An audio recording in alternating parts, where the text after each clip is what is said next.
It's called drifting. What do you mean, drift? The car's a lighter. Tires are slick. When you drift, if you ain't out of control, you ain't in control. Still need a dictionary? The thing that I really love once I kind of started researching about the sport of drifting was that how it really fit well with the theme of the movie, because it's something that you're kind of going against all your intuitions, and at the same time it's about having control but not having control at all. Drift racing is basically racing around sharp turns. What I tell people all the time is drifting is like watching the funnest part of your race or your funnest crash over and over again. It's something that's very visual. It's not just two cars racing down straightaway. It's going through curves and turns. It's a dance. They're dancing with these automobiles. I mean, it's like watching airplanes do a maneuver in the sky, or watching birds swoop. If you look at it from far away, it's pretty amazing. It is like ballet. When you get close, it's all about the rubber being burnt and these tiny particles just shooting in your eye, because it's just everything disintegrating. You're taking a 3,000-pound object and you're just whipping it around. Again. It really got started in Japan a long time ago. It was a road racer who, when he had a gap between him and the guy behind him, he would basically slide around some of the corners. And everybody cheered him more for sliding the car than for winning the race. This is just something that the kids developed as they were racing down the streets. And then it became an underground thing out in the mountain roads, doing toge, where they would drift on mountain roads together. The kids would just race up and down, and as the rear end started coming out, people got happier.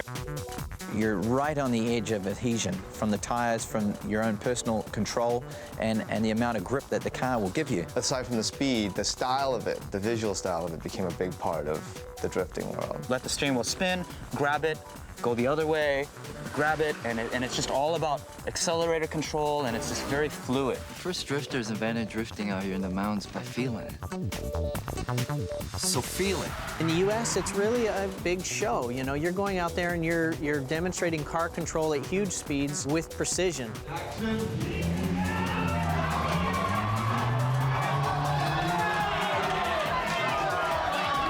It was only right that we try to make this movie as real and authentic as possible, because there hasn't been a movie about drifting. We wanted to stay true. You know, I think everything from the designs of the cars, the looks of the cars, the energy, but also the way it's portrayed on screen. I think it's very important for us to show the audience kind of the reality of drift. So to do that, we needed to get some of the best drivers in the world.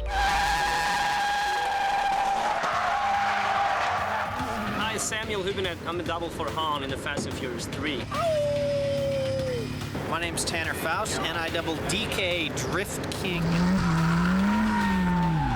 My name's Reese Millen. I'm the double for the lead actor, Sean. Drifting has existed in our world in one form or another. You know, Mustangs have been power sliding, there's rally racing, but what the Japanese did, in essence, is take all those elements and categorize it into a sport. The sport is amazing. You know, pushing the envelope of car control, the sense of speed, the sense of direction change. You're taking a car and you're breaking all the conventional rules, basically. You're building the car so that you lose traction on the rear end, the rear tires, and you're gonna go into a corner, whip the car out, drifting. This is the physical drifting movement. And if we're turning left, you're gonna go from the outside, clip the apex, or the inside of the corner, as we call it, and gracefully slide out in one fluid motion. The key elements of drifting are speed, angle, and line. Speed being as fast as you can generate the drift. Angle, how much slide angle you can get the car into, and line, how close and committed you can become, sustaining control through the clipping points through the course. There are a couple tricks that you've got to have in your tool bag when you're a drifter. One of them is a handbrake initiation to a corner. And unlike just pulling the handbrake to start the car sliding, there are some tracks that are very high speed, over 100 miles an hour, and very narrow, and you have to slide down that narrow straightaway into a corner. And the technique is really pulling the handbrake in a straight line, setting the angle, and then dumping the clutch to slide through the corner. The more angle you have on the car, the more counter steer, your tires facing in, the more smoke, the better. That's where drifting is unlike, any other traditional motorsport where there is no time involved. The biggest differences between drifting and road racing is we actually put the car into a slide controlled by steering inputs or by throttle inputs. Other forms of motorsport, when they're drifting, they're usually heading to the wall. They're crashing.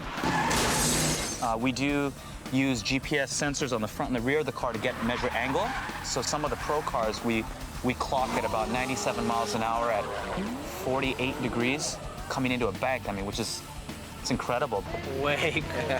I kind of think it's the Howard Stern of motorsports, because whether you like the idea of burning rubber around a track or you don't, once you start watching it, you just can't take your eyes off it because you just don't know what's going to happen next.